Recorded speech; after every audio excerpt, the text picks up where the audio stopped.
All right, why don't you flip with me to Joshua chapter 3. Joshua chapter 3 is where we're hanging out this evening. We're in week number 2 of our transition series.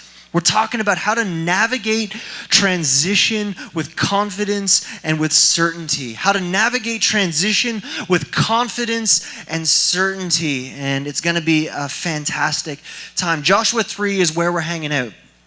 So have any of you ever had friends that have got you to do something really dumb? Apparently you all have better friends than me. My friends have had me do some pretty stupid things over the years. I can remember it was the summer between grade 9 and grade 10. I don't know who can remember that far back. I'm feeling like an old man. That's why I've got the hat on. I'm trying to knock off a few years off. It's just the way I feel, you know. And anyway, grade 9 and grade 10. And I had this literally pea-brained. It was a pea-brained idea that my friends that encourage bad ideas, to shave my head into a mohawk. And I don't mean like a little faux hawk like you get when you think you're tough but you're not tough. I mean like a full-blown Liberty spikes out of Rancid, straight out of the 90s grunge scene. It was awful. So anyway, my friends convinced me that this was a great idea. Robin, you should totally get a bleached mohawk. So what they did is we naturally, as you do, we hauled out a chair at my buddy's house because there was no way I was doing it at my parents' house. I knew what was good for me.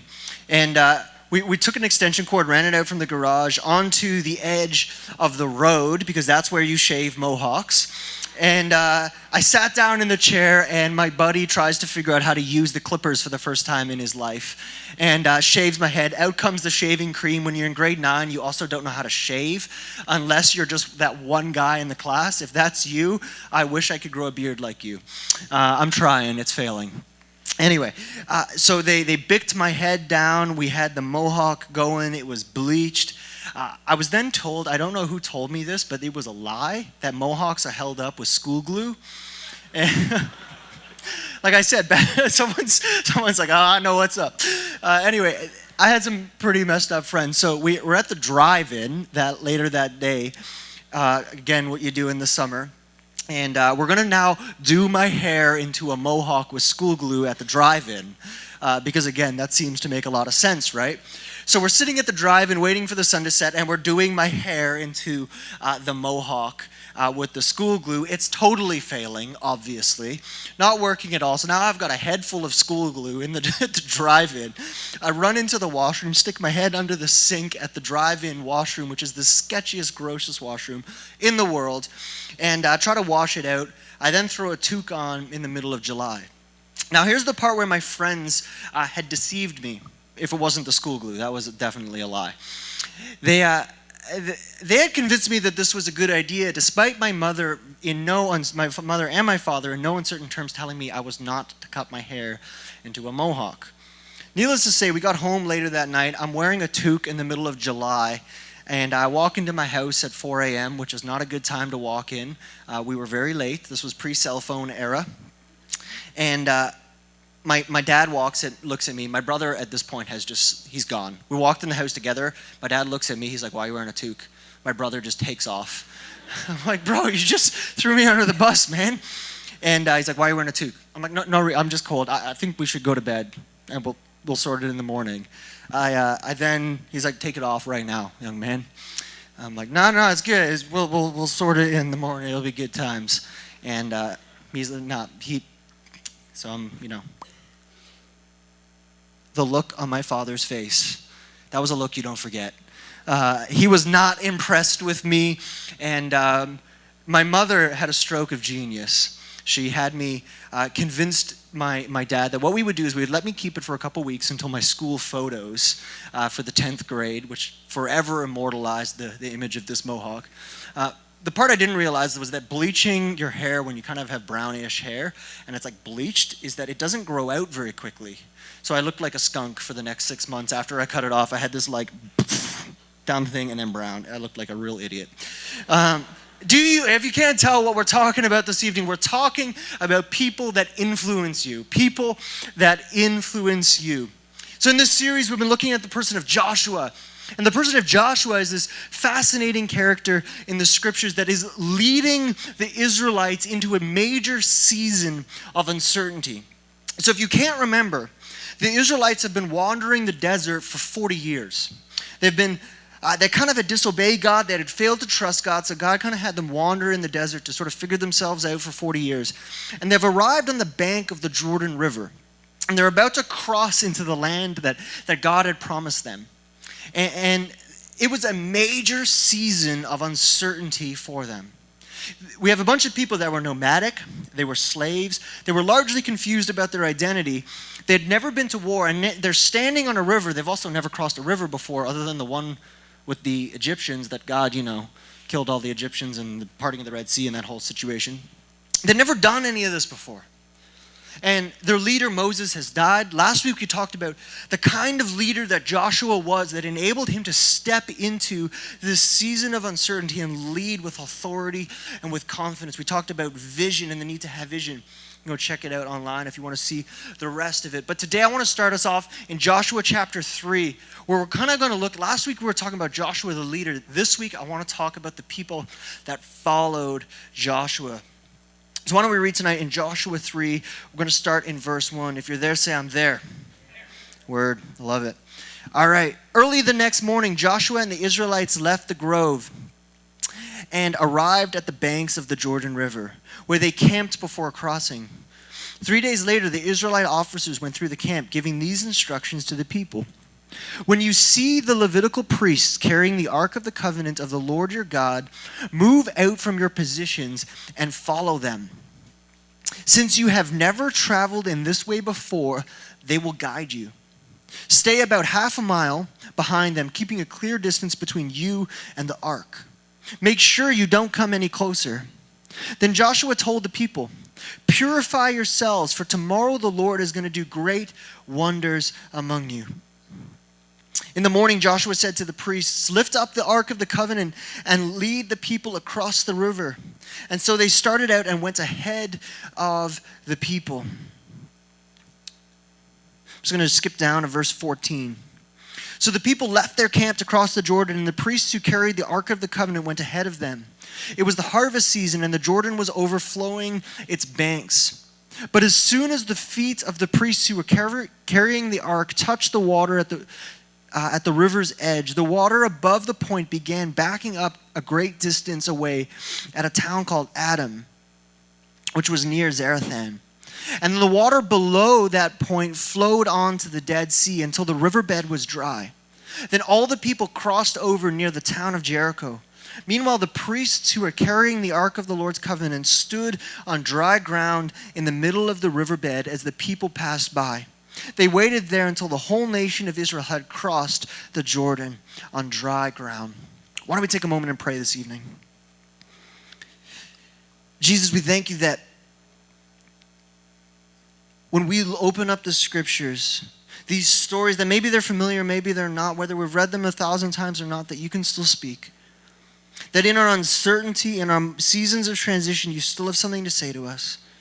So God, we make ourselves available to you. God, help us to mine and meditate and wrestle and understand this situation here, that we would live and be called to a deeper and more glorious walk with you. God, that my words would fall away and that you would speak clearly through me and through your word this evening. Amen. Tonight I want to talk about who it is that you follow in seasons of uncertainty. Who it is that you follow in seasons of uncertainty. Now, if you're looking for one takeaway tonight, the takeaway is this. Who you follow determines your destination. There it is. Boom. I know it's profound. It's obvious. There you go. Who you follow, right? You following with me? Who you follow determines your destination. Who you follow determines your destination. See, in these moments of transition, maybe many of you are looking at your life going, I don't know what life holds for me. I don't know where I'm going to be in 6 months. I don't know where I'm going to be in 1 week. I don't know what my job holds, who I'm going to marry. We got a pile of people that are engaged here. I love marriage. I was reading a scripture this morning in Hebrews chapter 13. It says, honor and cherish marriage. Honor it. Honor marriage. Man, at this church, we honor marriage. I'm excited about those that are getting married. Anyway, tangent. In these seasons of uncertainty, when you're trying to figure out where am I going, who am I, what am I doing, what's going on, what's God calling me to, who am I going to spend time with, where am I going to live, what job am I going to get, am I going to get a job, blah, blah, blah, blah. Who you surround yourself with, who you allow to speak influentially into your life is of not just minor significance, it will probably determine the destination that you arrive at. So let's unpack that this evening. Check it out. Joshua 3 verse 3. It says this, when you see the Levitical priests carrying the Ark of the Covenant of the Lord your God, move out from your positions and follow them. So when you see the priests carrying the ark, follow them. So this begs a question. Okay, what on earth is the Ark of the Covenant? It seems like this thing. If you've ever seen Raiders of the Lost Ark, this is kind of what they're trying to talk about, but I don't think it like burns people alive type deal. I don't know if anyone's an Indiana Jones fan, but big fan. Nobody? No? Anybody? Thank you. That is sad. You guys got to go watch some old school Harrison Ford. It's kind of traumatizing. Anyway, what is the Ark of the Covenant? The Ark of the Covenant was this box, literally a box, that held some of the tablets of the law and a number of other items. But what it did was it represented the people carrying the presence of God in front of them. So when the Levites, when the priests of Israel carried the Ark of the Covenant, they were literally carrying in front of the people the very presence of God. The very essence and character and presence of God was to go in front of the people. See, here's the thing. When Joshua says to the people, I want you to follow those that carry the Ark of the Covenant. What had happened was God had established a standard for leadership. He had established a standard for those who would be leaders in Israel, those that would follow. So if you're taking notes this evening, the first note is this: choose those that influence you wisely. Choose those that influence you wisely. So we have these priests that carry the Ark of the Covenant. The Ark of the Covenant was carried by a specific group of people that were specifically set aside, whose job it was to carry the presence of God in front of the people. He created a system for qualifying and establishing who was to lead the people. Not just anybody could rock up and carry the people and lead the people across the Jordan. But this begs a question. If they had a mandate from God to carry the very presence of God in front of the people, if that's what qualified them to lead, what is the mandate of the people that are leading you in your life? If the people that were leading the people of Israel, if their mandate was to carry the very presence of God, what are those that are leading you? What's their job? What have they been commissioned with? What have they been tasked with? You see, they weren't just following people that were like, oh, you guys look like a good batch of followers. When God tells them, I want you to carry the Ark of the Covenant in front of you, what God is saying is, I want you to follow those that are going to pull you into my presence. I want you to follow those that are going to draw you close to me. I want you to follow those that are close to me, that know me, that carry me, that want to be in my very presence. When you allow influencers into your life, the question you need to be asking yourself is, what are they carrying? What are they carrying? In other words, what is the substance of their life? You see, this is absolutely critical because the people that you follow, the substance that makes them up, the things that comprise the people that you allow to speak influentially into your life will probably become the same substance that you are made of. And what God was instructing the Israelites to do is he was saying, follow the people whose substance is my presence. Follow the people whose substance is relationship and knowledge and the carrying of me, who trust me, who walk with me. Follow them. The question is, what is the substance of the people that you follow? When you go and you seek input from people and you say, hey, I'd like your opinion. I'd like you to speak some wisdom into my life. Why don't you give me some input? Where's that input coming from? What's the substance of their life? It's kind of like you're chameleons. In some ways, we become the people that we allow to have influence in our lives. If you surround yourself by people that are passionate about business, you're probably going to end up passionate about business. If you hang out with me long enough, I can promise you're going to fall in love with bike riding. I promise. You know it's true. I just converted Brandon Richardson over at the embassy. He just bought a bike today, and I am so overwhelmed and pumped about it. I'm going to drive up to Waterloo this week and go bring the hurt. It's going to be amazing. Whatever the people that you surround yourself with, what their passions are, will inevitably become your passions. And what God is instructing us to do is he's saying, I want you to be led by and to follow people that walk with me, that carry my presence, that desire to know me. You know, in a season of transition, in a season of not knowing exactly where you're going to be, imagine many of you are looking at life going, I don't know where I'm going to go. I don't know where life is going to take me. I don't know how to make decisions. I don't know what's in front of me. At these moments, we are vulnerable. We are vulnerable to the influence of people around us. And if the people that we put around us, they're going to speak from a certain perspective. They're going to speak from a certain substance. They're going to speak from a certain worldview. And out of that worldview, they're going to lead us into passion and desires and longings. And the question is, where are they going to lead you into? When you look around you and those that influence you, whether it's friends or family, what is their substance? What are they made of? What are they leading into? And what Joshua does is here, he puts people in front of Israel whose job it was to lead the people into the presence of God. What if your life was surrounded by people that were passionate about Jesus? And I don't just mean like, yeah, go to church. Maybe I'll go to Lyft once a month. What if you were surrounded by people that loved Jesus, that loved him, that challenge you, that call you out, that push you, say, how's your prayer life going, man? How's your journey with God going? What dreams is God putting in your heart?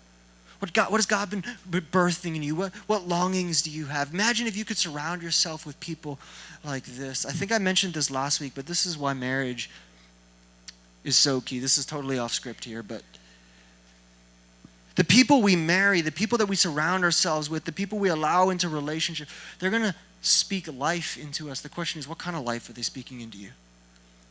And we want to surround ourselves with people that are going to push us into the very essence and character and presence of God.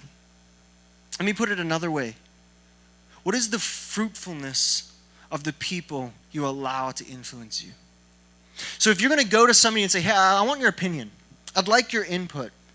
The question you need to ask yourself first before you ask for somebody's input is, what kind of output do they have? Before you ask for somebody's input, you should probably check their output, their fruitfulness. What kind of character do they have? What kind of life have they produced? Because generally people are going to tell you to do what they have done. And that will lead you to lead the kind of life that they have lived. Surround yourself with people that carry the presence of God. You see, when you put people into your life, when you allow influences into your life, they're going to speak to you from a certain perspective, a certain way of seeing things. The question we have to ask ourselves is, where does their perspective come from? Where does their authority come from? When they look at their life, what is the thing that they're trying to build? What is the thing that they're trying to maximize? What is the thing that they are trying to produce? You see, everyone is going to speak to you from a certain philosophical or moral grid. We call these worldviews. I think you guys, worldviews. You tracking with me? Or they're going to speak to you into your life from a particular worldview, from a grid, a way of measuring things and determining, okay, if you do this, you do this, you do this, okay, you're going to make this decision. The question is, you want to ask yourself, what is their grid? What is their worldview? What is their perspective? Because in these moments of transition, you are vulnerable to the perspective of others. You see, we live in a world where everyone kind of wants to be the master of their own destiny. Everyone kind of, all of us want to kind of just determine, I want to just do what's good for me. I want to just make decisions that make sense to me. I want to, do what feels right to me. So I'm going to make decisions. I'm going to kind of figure out what's good, what's right, what kind of life I want to lead. But the reality is, and this might shock you tonight, is that none of us make a decision in a vacuum. When you set out to make a decision that I'm going to do this or I'm going to do that or I'm going to go about this kind of life, you're making that decision based on the influence and input of all the inputs and influencers in your life. Friends, family, media, past experiences, you name it. It's all kind of going into a grid and influencing how you make a decision. See, the reality is that our decision making is more often influenced by who we surround ourselves with than we would like to admit. And so we need to surround ourselves with people that carry with them the presence of God. Man, wouldn't it be beautiful? Surround yourself with, when you don't know what to do, people point you to Jesus and say, hey, have you prayed about it? Have you spent time in the Word? Have you spent time asking the Lord?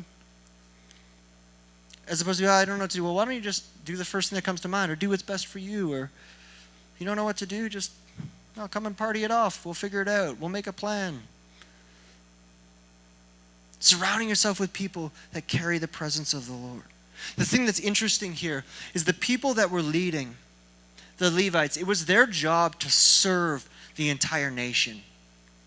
Their job was to carry the Ark of the Covenant, to serve them, to lead them. This is interesting. In verse 17 it says this. Meanwhile, the priests were carrying the Ark of the Lord's covenant, stood on dry ground in the middle of the riverbed as the people passed by. They waited until the whole nation of Israel had crossed over on dry ground. You see, when you put people around you, when you allow influencers into your life that carry the presence of God, whose character and nature is built on serving others rather than themselves, you know what's going to happen?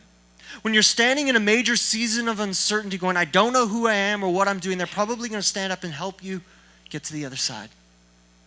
They're going to come in and say, hey, let me help you. Let me encourage you. Let me push you. Let me stand in the way. Let me help be a bridge. You see, these people, their job was to serve others. The people you surround yourself with, are they servants? Will they uphold you? Will they encourage you in your moment of need? Or are they just going to take off? Are they going to run the other way? Who you follow will determine where you go. Let's keep going tonight. Verse 4. Since you have never traveled this way before, they will guide you. Since you, the people of Israel, have never traveled this way before, they will guide you. They had never kind of pushed the presence of God in front of them and followed half a mile back as they went to war. They had never done this before. So what Joshua says to them is, they're going to guide you. These leaders, these people I want you to trust, they're going to show you the way. So the second point this evening is this. You need to trust the people that you follow. So if the first point is you need to choose the people that you follow wisely, let's assume that you've chosen those that are going to speak into your life wisely. The second point is you actually need to trust them. You actually need to allow them to speak in and have influence in your life. Now hear me tonight. If you want to go somewhere that you've never gone before, you need to trust those that are leading you to that place. If you want to go somewhere you've never gone before, you need to trust those that are leading you there. The Israelites arrived at the bank of the Jordan River. I got the Jordan River right here, 1280. It's flowing. It's doing its thing. They arrive at the bank of the Jordan River. And the question is, would they actually trust their leaders to take them to a place that they had never gone before? They had never been in the promised land. They had never crossed a river, not these people anyway. Their ancestors had, but they hadn't. Would they actually trust them to step across the river? If we want to go places we've never been before, we need to trust those who are leading us. The people of Israel are facing a totally uncertain situation. The question is, would they trust? And here's the radical thing. When we allow leaders in our lives to have influence, all of a sudden we will be able to take risks and be encouraged to do things we never thought were possible in and of ourselves. When we have influencers who carry the presence of God and who have an eternal perspective, when they start to speak into your life, they're going to speak a kind of life into you that's going to be risky. It's going to be bold. It's going to be a kind of guiding. You're going, I don't know if I can cross rivers. I don't know if I can go to war. I don't know if I can enter the promised land. Since you have never traveled this way before, they will guide you. When I was a younger engineer, my first engineering gig, I'd kind of run my own company for a couple of years, thought I was hot stuff, thought I knew what I was doing. Thought I was kind of cool, and look at me, I'm an engineer at this hot startup or whatever. And I can remember in my first 3 years, I've been there for 6 years now, in my first 3 years, man, I would get so angry at my boss. I would yell at him, I would get mad, I would tell him he was wrong. I would look at their plan and I would call Laura. I don't know how she put up with it. My wife is a champion. I would call her every day, or I'd get home for dinner and for like an hour rant about how dumb my boss was. I'm like, this guy's an idiot. The guy's a millionaire. He's built and sold multiple companies. And yet somehow I think he's an idiot, right? I think he doesn't know what he's doing. I think he doesn't know what's going on. Man, if they would just listen to my plan, if they would just listen to what I had to say, man, I could lead this company into success. I could build it. I could be the champion. I know what's going on. You know what that's called? That's called arrogance. I had to repent. I've since kind of dealt with it, still working on it. Work in progress. Imagine you're the Israelites and you're looking at the river going, Joshua, you're bananas, man. You are out of your mind. You have lost your marbles. You think we're going to carry this box across the river. There's no way we're going to carry this box across the river. There's no way we're going to go to where you're trying to take us. This is not going to work. See, it's not enough to just look at the input of people in our lives. We actually have to listen to what they say. If we want to go places we've never gone before, we have to allow the leaders in our lives to actually have input. And this starts with the acknowledgement that we actually have something to learn from someone. That those that we are following actually have something to teach us.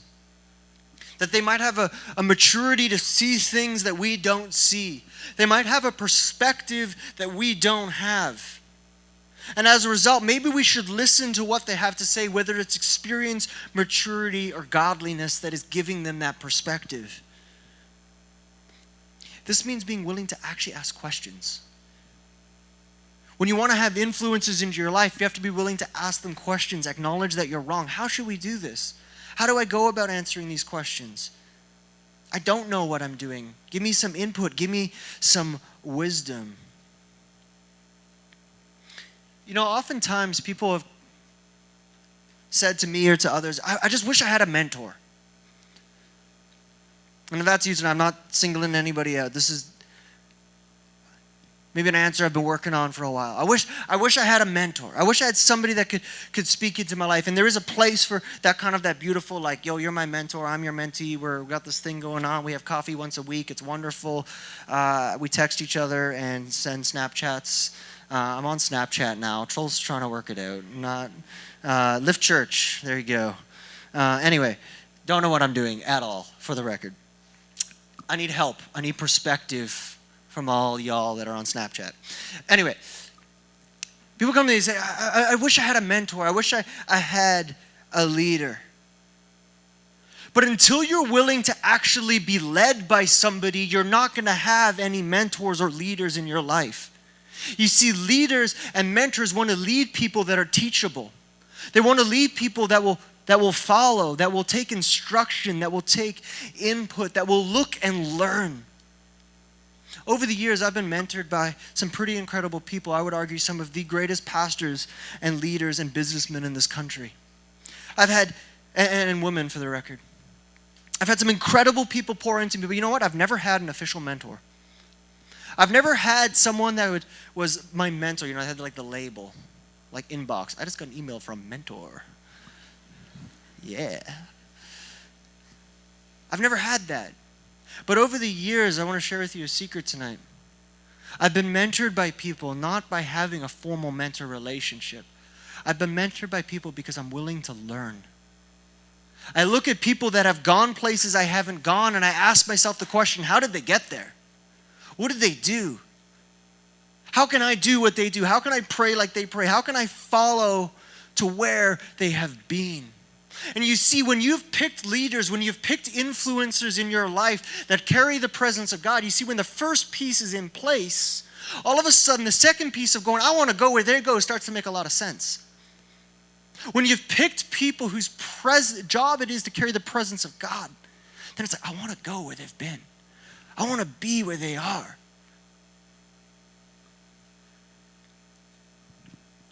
We need to learn to trust the input of the leaders in our life, which means allowing them to have input and then listening to what they say, watching what they do, and then doing what they do. You've never gone this way before, but they're going to show you the way. They're going to show you the way. They're going to show you the way. This is interesting because I believe that this is actually at the very center, the very core, the very essence of the gospel. The very thing that this whole church is about actually comes down to this. You're like, what? We're talking about leaders and Joshua, and you want to talk? See, here's the thing. Jesus' instruction to us was to follow him, to make disciples and to follow him, to allow him to be the final authority and the final leader in our life.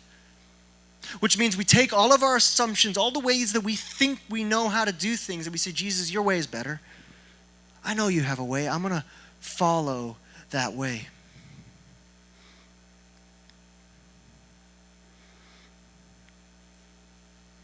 But you see, here's the thing. We don't follow Jesus in a vacuum. Every now and again, I meet people that are like, I love Jesus, I just hate Christians. I'm like, what? Do you listen to anything Jesus has to say? I love Jesus, but I don't really like Christians. You see, the reality is that if you love Jesus and hate Christians, if you love Jesus but you have no godly mentors in your life, you're just following a Jesus of your own making. We need to allow the mentors and leaders in our life to point us to Jesus. That's why Jesus didn't say, go and just listen to my words. He said, go and make disciples. And you make disciples. And you make disciples. And you make disciples. And so I make disciples. And you make disciples. And we make disciples. And everybody's making disciples. As we all chase after Jesus, we point others to Jesus. And in case you think that I'm just taking a book of Joshua and applying it into the 21st century, check out what the author of Hebrews has to say. Have confidence in your leaders and submit to their authority because they keep watch over you as those who must give an account. What? Let me read that again. Have confidence in your leaders. Okay, that sounds okay. Trust your leaders and submit to their authority. Nah. You mean somebody is going to have authority over me? I don't like that. But you see, this is actually what we're called to. We're called to trust and allow the godly influencers into our lives to speak into us, to challenge us. Are leaders perfect? No. Absolutely not. And I want to challenge you tonight. If you have an issue with a leader, whether it's at this church, at another church, another place, here's a challenge. Pray for them. Don't pray for them. God, smote them. That's not the kind of prayer I need, okay? Feel me tonight? Pray for them. Pray for yourself that you would find a way to honor them, to uphold them, to encourage them. You know why? Because they have to give an account for the way that they lead. They have to give an account for the way that they lead. The flip side of this sign is if you're a leader in this church or at another church, if this isn't your home church, then you have a responsibility to those that you lead. You are accountable for those that you lead. If you're a simple church leader, you are accountable for those that you lead. You have to give an account before God for the way in which you lead. And it took me a while to understand this concept. That as a leader, I have to step into the authority and the leadership that God has given me. that I actually have to step into and actually lead and call people to account and point people to Jesus. I had a mentor of mine, like I said, not an official mentor, but like a mentor, you know what I mean? And he said to me, Robin, as the spiritual leader of a church, if you're not willing to call people to account, nobody will. I was like, what? If you're not willing to call people to account, Robin, then probably nobody will. Similarly, if you're a leader, whether it's in a simple church, in your group of friends, in your world, whatever, if you're not willing to step into the leadership that God has placed you in, and usually you're placed in leadership by other leaders, you don't just kind of appoint yourself. I'm not just appointing myself. You need to step into the authority that God has given you and call people and point people to the very presence of God.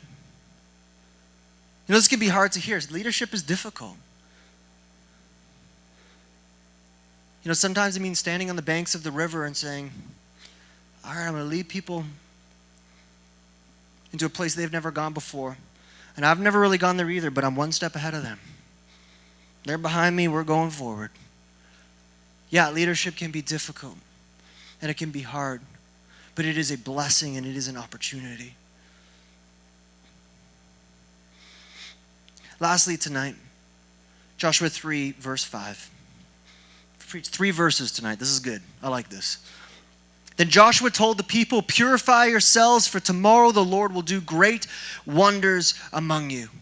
Purify yourselves. And when he says yourselves, he doesn't mean you, the individual. He means you, the community. I want you to purify yourselves because God is about to do something significant. God is about to move in your life. He's about to do something significant in this nation of Israel. So you guys better get ready for it. You better get ready for it as a community. I got a word for you tonight. This might challenge you. Maybe you're sitting going, life is uncertain. I don't know where I'm going. I don't know what's going to happen. When I look at the scriptures, when I look at the narrative of the entire scriptures, you know what I see as illustrated right here? When God's about to move, he usually moves in the context of people and community.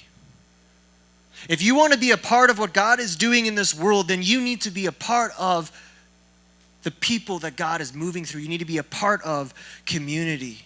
Purify yourselves. Get ready, you people, because tomorrow God's about to do something significant among you. You see, God was about to do something significant, but it required the people to be ready, to move, to act, to think as one, as a community. You know, for many of us, our system of value is totally oriented around ourselves. If you're making a decision, our usual decision-making matrix is usually do what's best for me. I'm going to make whatever decision is best for me. So I've got to make up my mind. I've got to figure out what's best. I'm going to make up my mind for whatever is best for me. But you know what, in fact, I think the decision-making matrix of the scriptures is? How do I do what's best for the kingdom of God? What would be the best decision for honoring and glorifying God? What would be the best opportunity to see God do a great and mighty work? What if this was our decision-making matrix? Instead of doing whatever's best for you, what if your question was, where is God moving? Where is God moving next? I want to be there. Where is God moving in my life? Because I want to be wherever God is moving. I want to be on mission. I want to be on purpose. You see, many of us spend our lives so often asking the question, what's best for me? What's best for me? What's best for me? And then we end up asking ourselves, what's my purpose? Well, if you've spent your whole life asking yourself what's best for me, then no wonder you don't know what your purpose is, because your purpose is not about you. But when your decision-making matrix is all about you, then you're going to end up wondering what you're about. And what God is saying here is, I'm going to do something great among you. Get ready as a community, because I'm about to do something among you. What do I mean by this? I mean that your number one priority needs to be to put yourself into a community of believers. If you're facing uncertainty, if you don't know what life is holding for you, then your number one priority should be to surround yourself with the people of God. To put yourself into a church. Maybe you're leaving for the summer. Maybe you're heading out to a new destination. Maybe you don't know where life's taking you. wherever you end up this summer, your first question needs to be, how do I find a body of believers? How do I find a bunch of people that can encourage me and push me in my faith and help me take the next step? Help me purify myself. Help me get ready, because I believe God's about to do something significant. God's about to do something that matters, and I want to be a part of it. Surround yourself with a body of believers. That means if you're here in Hamilton, I want to put a challenge out to the church tonight. If you've been bouncing around from church to church to church to church, and you keep hopping and you've never actually put roots down into a community, I want to challenge you, choose a community and put some roots down. I don't mean live church, I don't mean not live church, I mean put yourself into a community that you take seriously, that you invest in, that you value, because I believe God is about to do something significant in your life, but you need to be a part of a community to participate. You see, this is not some random addendum that I'm adding on because it benefits me in the church. The reality is that it doesn't benefit me. The reality is that community and the call to be the church is actually a direct byproduct of the very character and nature of God. You see, God is not just God sitting up on his throne. He's the Father, the Son, and the Holy Spirit. And in the Trinity, what we have is this perfect, beautiful, wonderful, significant, wonderful, glorious relationship. And out of that relationship, we are invited to be a part of it, to be a part of the community, be a part of what God is doing. Colossians 1 says, Christ is also the head of the church, which is his body. And your job is to be a part of the very body of Christ. You know what that means? Your job is to be a part of the very character and working and influence and direction that God is going in this world. But in order to be a part of it, you need to be a part of community. You see, all of this plays together to actually ask you the question,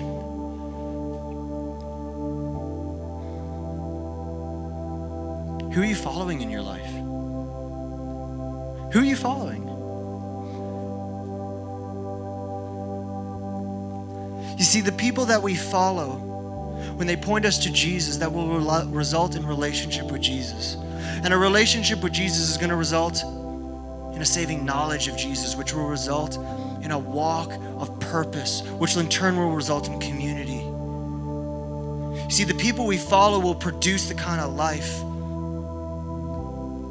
And when we follow the kind of people that follow Jesus, that are passionate about his presence, we get to be a part of the very working and character and nature of God. Joshua 1 says this. I quoted this verse last week. The Lord is with you wherever you go. When we are willing to follow people that follow Jesus, when we're willing to be a part of community, the Lord's commitment is that I'm going to be with you wherever you go. Wherever you go, I'm going to be with you, working and drawing you close to myself. Let's pray tonight.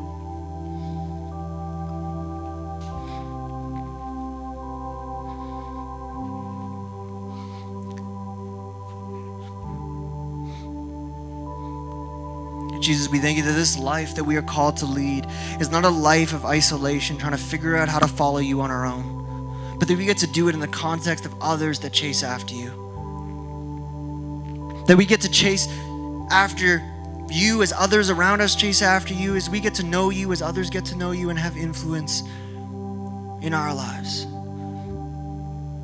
God, my heart for this church, my heart for each person in this room is that they would be influenced by people that are passionate about you.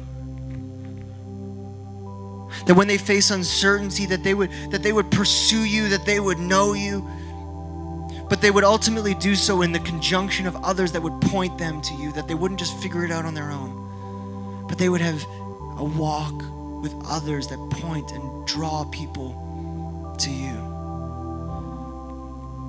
God, that this community, that this church would be led by people that are passionate about you.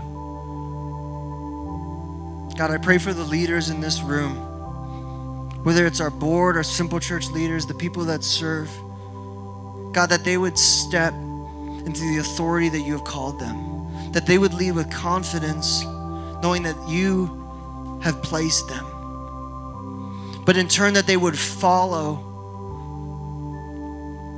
hard after you, and they'd be teachable and willing to learn.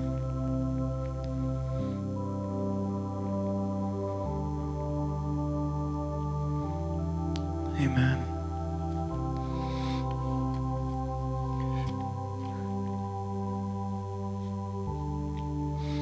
The people we follow will determine the destination we arrive at. Who are you following tonight? Who do you follow? Tonight you're saying, I've never followed anyone. I've just kind of done whatever. Why don't you follow Jesus? Jesus asked the disciples at the beginning, he said, will you follow me? And Jesus is asking the same question of you tonight. Will you follow me? Will you follow me? If that's you tonight, you're saying, I want to follow Jesus. Why don't you come up and talk to me afterwards? I'm not going to do a prayer time now or anything like that. I want to leave you with that question. Will you follow me? Who are you following tonight? If you want to take some time for prayer, the prayer team is available tonight. Otherwise, be blessed, church. I know many of you have some exams and studying and weddings and stuff to plan for. You know, have a fantastic week.